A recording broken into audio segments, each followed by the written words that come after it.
ಇವತ್ತಿನಿಂದ CM DK Shivakumar ಬರಪೀಡಿತ ಜಿಲ್ಲೆಗಳ ಪ್ರವಾಸ ಕೈಗೊಂಡಿದ್ದಾರೆ. ಇವತ್ತು ಚಿತ್ರದುರ್ಗ ಜಿಲ್ಲೆ ಬರಪೀಡಿತ ಪ್ರದೇಶಗಳಿಗೆ ಭೇಟಿ ನೀಡಿ ಮಳೆ ಕೊರತೆಯಿಂದ ಉಂಟಾಗಿರುವ ಸಮಸ್ಯೆಗಳ ಬಗ್ಗೆ ಪರಿಶೀಲನೆ ಮಾಡಲಿದ್ದಾರೆ.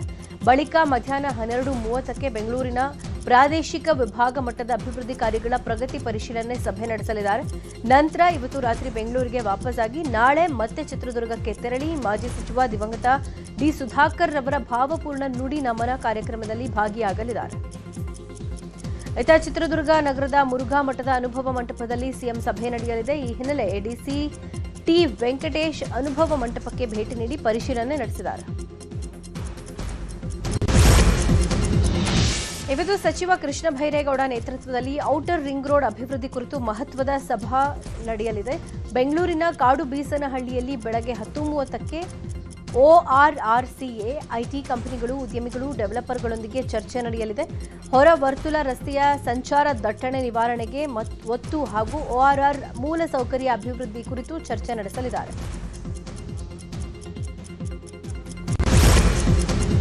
ಆಗಸ್ಟ್ 1ರಂದು ಪ್ರಧಾನಿ ನರೇಂದ್ರ ಮೋದಿ ಮೈಸೂರಿಗೆ ಆಗಮಿಸಲಿದ್ದಾರೆ. ನಗರದ ನಾರಾಯಣ ಶಾಸ್ತ್ರಿ ರಸ್ತೆಯಲ್ಲಿ ನೂತನವಾಗಿ ನಿರ್ಮಾಣಗೊಂಡಿರುವ ಸ್ವಾಮಿ ವಿವೇಕಾನಂದ ಸ್ಮಾರಕ ಉದ್ಘಾಟನೆ ಮಾಡಲಿದ್ದಾರೆ. ಅಲ್ಲದೆ ರಾಮಕೃಷ್ಣ ಆಶ್ರಮದಲ್ಲಿ ನಿರ್ಮಿಸಿರುವ ವಿವೇಕಾನಂದರ ಪ್ರತಿಮೆಯನ್ನು ಕೂಡ ಉದ್ಘಾಟನೆ ಮಾಡಲಿದ್ದಾರೆ. ಜೊತೆಗೆ ವೇದಿಕೆ ಕಾರ್ಯಕ್ರಮದಲ್ಲಿ ಭಾಗಿಯಾಗಲಿದ್ದಾರೆ. ಇನ್ನು ಮೋದಿ ಬರ್ತಾ ಇರುವ ಹಿನ್ನೆಲೆ ಈಗಾಗಲೇ ಜಿಲ್ಲಾಡಳಿತ ಅಲರ್ಟ್ ಆಗಿದೆ. ಇನ್ನು ಬೆಂಗಳೂರಿನ ಭಾರತ್ ಜೋಡೋ ಭವನದಲ್ಲಿ ನಿನ್ನೆ ಕಾಂಗ್ರೆಸ್ ಹೈಕಮಾಂಡ್ ನಾಯಕರು ಜಿಲ್ಲಾಧ್ಯಕ್ಷರ ಆಯ್ಕೆಗಾಗಿ ನೇಮಕ ಮಾಡಿರುವ ವೀಕ್ಷಕರ ಜೊತೆ ಸಂವಾದ ನಡೆಸಿದ್ದಾರೆ. 34 ಜಿಲ್ಲಾಧ್ಯಕ್ಷರ ಆಯ್ಕೆಗಾಗಿ ನೇಮಿಸಿರುವ 40 ಮಂದಿ ವೀಕ್ಷಕರ ಜೊತೆಗೆ ಸಂವಾದ ನಡೆಸಿದ್ದಾರೆ. ಈ ಕಾರ್ಯಕ್ರಮದಲ್ಲಿ ಎಐಸಿಸಿ ಪ್ರಧಾನ ಕಾರ್ಯದರ್ಶಿ ಕೆಸಿ ವೇಣುಗೋಪಾಲ್, ಉಸ್ತುವಾರಿ ಸುರ್ಜೇವಾಲಾ ಭಾಗಿಯಾಗಿದ್ದರು. ಸಂವಾದದ ಬಳಿಕ ಮಾತನಾಡಿದ ಕೆಸಿ ವೇಣುಗೋಪಾಲ್, ಕ್ಯಾಬಿನೆಟ್ ವಿಸ್ತರಣೆ ಚರ್ಚೆ ನಡೀತಾ ಇದೆ, ಯಾವುದೇ ಸಮಯದಲ್ಲೂ ವಿಸ್ತರಣೆ ಆಗಬಹುದು ಅಂತ ಹೇಳಿದರು.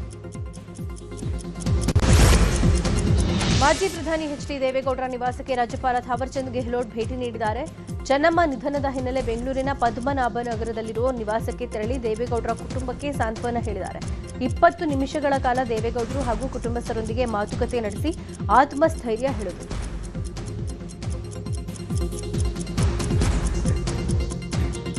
ಇನ್ನು ಚೆನ್ನಮ್ಮ ಅಗಲಿಕೆಗೆ ಕಿರಿಯ ಪುತ್ರಿ ಶೈಲಜಾ ತಾಯಿಯನ್ನ ನೆನೆದು ಕಣ್ಣೀರು ಹಾಕಿದ್ದಾರೆ. ನನ್ನಮ್ಮ ಏಳು ಬೀಳು ಎಷ್ಟೇ ಬಂದರೂ ಧೈರ್ಯವಾಗಿ ಬದುಕಿ ಬಾಳ್ವೆ ಮಾಡಿದ್ರು. ಪೂಜಾ ಫಲದಿಂದಲೇ ತಾಯಿ ಸಂಕಷ್ಟದಿಂದ ದೂರ ಆಗಿದ್ದು ಅಂತ ಅಮ್ಮನನ್ನ ನೆನೆದು ಕಣ್ಣೀರು ಹಾಕಿದ್ದಾರೆ. ಕರಾವಳಿ ಜಿಲ್ಲೆಗಳಲ್ಲಿ ಇವತ್ತು ಮಳೆ ಅಲರ್ಟ್ ಘೋಷಿಸಲಾಗಿದೆ. ಉಡುಪಿ ಜಿಲ್ಲೆ ಶಾಲಾ ಕಾಲೇಜುಗಳಿಗೆ ರಜೆ ಕೊಡಲಾಗಿದೆ. ಅಂಗನವಾಡಿ, ಪ್ರಾಥಮಿಕ, ಪ್ರೌಢ, ಪದವಿ ಪೂರ್ವ ಮತ್ತು ಡಿಪ್ಲೊಮೊ ವಿದ್ಯಾರ್ಥಿಗಳಿಗೆ ರಜೆ ಘೋಷಿಸಿ ಡಿಸಿ ಸ್ವರೂಪ ಟೀಕೆ ಆದೇಶ ಹೊರಡಿಸಿದ್ದಾರೆ. ದಕ್ಷಿಣ ಕನ್ನಡದಲ್ಲೂ ಭಾರೀ ಮಳೆ ಆಗಲಿದೆ ಅಂತ ಹವಾಮಾನ ಇಲಾಖೆ ಆರೆಂಜ್ ಅಲರ್ಟ್ ಕೊಟ್ಟಿದೆ. ಈ ಹಿನ್ನೆಲೆ ಇವತ್ತು ಜಿಲ್ಲೆಯ ಎಲ್ಲ ಶಾಲಾ ಕಾಲೇಜುಗಳಿಗೆ ರಜೆ ಘೋಷಿಸಲಾಗಿದೆ. ಅಂಗನವಾಡಿಯಿಂದ ದ್ವಿತೀಯ ಪಿಯುಸಿ, ಡಿಪ್ಲೊಮೊ ವಿದ್ಯಾರ್ಥಿಗಳಿಗೆ ರಜೆ ಘೋಷಣೆ ಮಾಡಿ ಜಿಲ್ಲಾಧಿಕಾರಿ ದರ್ಶನ್ ಹೆಚ್ವಿ ಆದೇಶ ಹೊರಡಿಸಿದ್ದಾರೆ. ಮಂಡ್ಯ ಕೆಎಸ್ಆರ್ಟಿಸಿ ಬಸ್ ನಿಲ್ದಾಣದ ಬಳಿ ಜೋರು ಗಾಳಿಗೆ ಜನಸಂದಣಿಯ ಪ್ರದೇಶದಲ್ಲಿದ್ದ ಬೃಹತ್ ಮರ ಉರುಳಿ ಬಿದ್ದಿದೆ. ಇದರ ಪರಿಣಾಮ ಟೀ ಅಂಗಡಿ ಮುಂದೆ ನೆಲೆಸಿದ್ದ 10ಕ್ಕೂ ಹೆಚ್ಚು ಬೈಕ್ಗಳು ಜಖಂಗೊಂಡಿದ್ದು, ಸ್ಥಳದಲ್ಲಿದ್ದವರು ಅದೃಷ್ಟವಶಾತ್ ಬಚಾವಾಗಿದ್ದಾರೆ. ಮರ ತೆರವು ಮಾಡೋಕೆ ಹಲವು ಬಾರಿ ನಾಗರಿಕರು ಮನವಿ ಕೊಟ್ಟಿದ್ದರಂತೆ, ಆದರೆ ಅಧಿಕಾರಿ ನಿರ್ಲಕ್ಷ್ಯ ವಹಿಸಿದ್ದಕ್ಕೆ ಆಕ್ರೋಶ ವ್ಯಕ್ತಪಡಿಸಿದ್ದಾರೆ. ಸದ್ಯ ಕೆಎಸ್ಆರ್ಟಿಸಿ ಬಸ್ ನಿಲ್ದಾಣದ ಎಡಭಾಗಕ್ಕೆ ಬಿದ್ದ ಹಿನ್ನೆಲೆ ಭಾರೀ ಅನಾಹುತ ತಪ್ಪಿದೆ. ಗುಜರಾತ್ನ ಅಹಮದಾಬಾದ್ನಲ್ಲಿ ಸುರಿದ ಭಾರೀ ಮಳೆಗೆ ಭೀಕರ ಪ್ರವಾಹ ಉಂಟಾಗಿದೆ. ವೇಜಲ್ಪುರ ಪ್ರದೇಶದ ನಂದನಗರ ಸೊಸೈಟಿಯಲ್ಲಿ ರಸ್ತೆಗಳಲ್ಲಿ ಮೊಣಕಾಲುದ್ದ ನೀರು ನಿಂತಿದ್ದು, ಮನೆಗಳಿಗೆಲ್ಲ ನೀರು ನುಗ್ಗಿ ಜನ ಪರದಾಡ್ತಾ ಇದ್ದಾರೆ. ಇನ್ನು ಸೂರತ್, ಖೇಡಾ, ತಾಪಿ ಹಾಗೂ ದಾಂಗ್ಸ್ನಲ್ಲೂ ಪ್ರವಾಹ ಪರಿಸ್ಥಿತಿ ನಿರ್ಮಾಣ ಆಗಿದೆ. ಗುಜರಾತ್ನ ನವಸಾರಿ ಮತ್ತು ವಲ್ಸಾಡ್ ಜಿಲ್ಲೆಗಳಲ್ಲಿ ಸುರಿತಾ ಇರುವ ಧಾರಾಕಾರ ಮಳೆಗೆ ಪ್ರವಾಹ ಪರಿಸ್ಥಿತಿ ನಿರ್ಮಾಣ ಆಗಿದೆ. ಗಂಡೇವಿ ಪ್ರದೇಶದಲ್ಲಿ ಸಿಲುಕಿದ್ದ 30ಕ್ಕೂ ಹೆಚ್ಚು ಕಾರ್ಮಿಕರನ್ನ ಭಾರತೀಯ ಸೇನೆ ಹೆಲಿಕಾಪ್ಟರ್ ಮೂಲಕ ರಕ್ಷಣೆ ಮಾಡಿದೆ.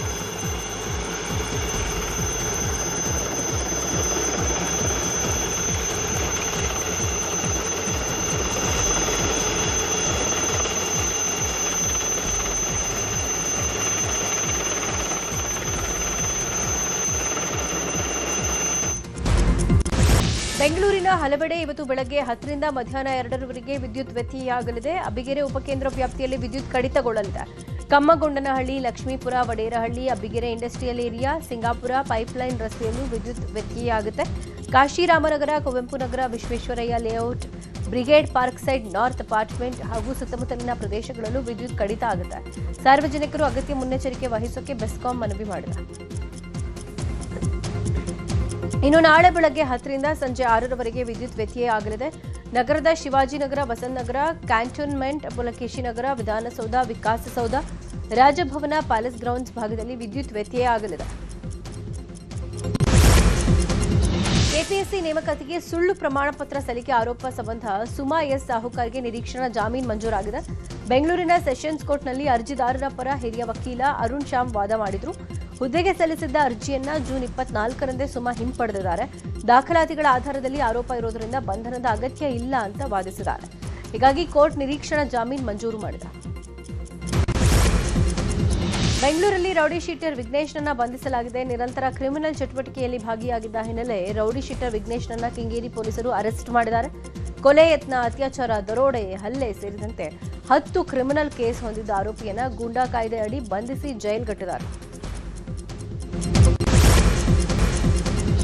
ಚಾಮರಾಜನಗರ ಜಿಲ್ಲೆ ಬಂಡೀಪುರ ಹುಲಿ ಸಂರಕ್ಷಿತ ಪ್ರದೇಶಕ್ಕೆ ಅಕ್ರಮವಾಗಿ ಪ್ರವೇಶ ಮಾಡಿದ್ದ 2 ವಾಹನ ಸವಾರರಿಗೆ ಅರಣ್ಯ ಇಲಾಖೆ ದಂಡ ವಿಧಿಸಿದೆ. ತಮಿಳುನಾಡು ಮೂಲದ ಬೈಕ್ ಸವಾರರು ಸಫಾರಿ ಮಾರ್ಗದಲ್ಲಿ ಅಕ್ರಮವಾಗಿ ಪ್ರವೇಶ ಮಾಡಿದ್ರು. ಕಾಡಿನೊಳಗೆ ಹೋಗಿದ್ದನ್ನ ವಿಡಿಯೋ ಮಾಡಿ ಸೋಷಿಯಲ್ ಮೀಡಿಯಾದಲ್ಲಿ ಹರಿಬಿಟ್ಟಿದ್ರು. ವಿಡಿಯೋ ವೈರಲ್ ಆಗಿದ್ದು ಇಬ್ಬರನ್ನ ಅರಣ್ಯಾಧಿಕಾರಿಗಳು ಪತ್ತೆ ಹಚ್ಚಿ 25,000 ರೂಪಾಯಿ ದಂಡ ವಿಧಿಸಿದ್ದಾರೆ. ಜೊತೆಗೆ ಮುಚ್ಚಳಿಕೆ ಪತ್ರ ಬರೆಸಿಕೊಂಡು ಮತ್ತೊಮ್ಮೆ ಕಾಡಿಗೆ ಅತಿಕ್ರಮ ಪ್ರವೇಶ ಮಾಡಬಾರದು ಅಂತ ಎಚ್ಚರಿಕೆ ಕೊಟ್ಟಿದ್ದಾರೆ. ಅಪ್ರಾಪ್ತ ಮಗನ ಕೈಗೆ ಬೈಕ್ ಕೊಟ್ಟ ತಂದೆಗೆ 25,000 ದಂಡ ವಿಧಿಸಿರೋ ಘಟನೆ ಬೆಳಗಾವಿ ಜಿಲ್ಲೆಯ ನಿಪ್ಪಾಣಿಯಲ್ಲಿ ನಡೆದಿದೆ. ನಿಪ್ಪಾಣಿ ಪಟ್ಟಣದ ಜ್ಯೋತಿರ್ಲಿಂಗ್ ಕಾಮಕರ್ ಎಂಬಾತ ತನ್ನ ಅಪ್ರಾಪ್ತ ಮಗನಿಗೆ ಬೈಕ್ ಕೊಟ್ಟು ಮಾರ್ಕೆಟ್ಗೆ ಕಳಿಸಿದ್ದಾರೆ. ಪಟ್ಟಣದಲ್ಲಿ ಅಳವಡಿಸಿರೋ ಎಐ ಆಧಾರಿತ ಕ್ಯಾಮೆರಾದಲ್ಲಿ ನಂಬರ್ ಪ್ಲೇಟ್ ಆಧಾರದ ಮೇಲೆ ಹೆಲ್ಮೆಟ್ ಇಲ್ಲದೆ ವಾಹನ ಚಲಾಯಿಸಿದ ಕುರಿತು ಪ್ರಕರಣ ದಾಖಲಾಗಿತ್ತು. ಈ ಹಿನ್ನೆಲೆ ಟ್ರಾಫಿಕ್ ಪೊಲೀಸರು ಮನೆಗೆ ನೋಟಿಸ್ ಕೊಟ್ಟು 25,000 ದಂಡ ವಿಧಿಸಿದ್ದಾರೆ.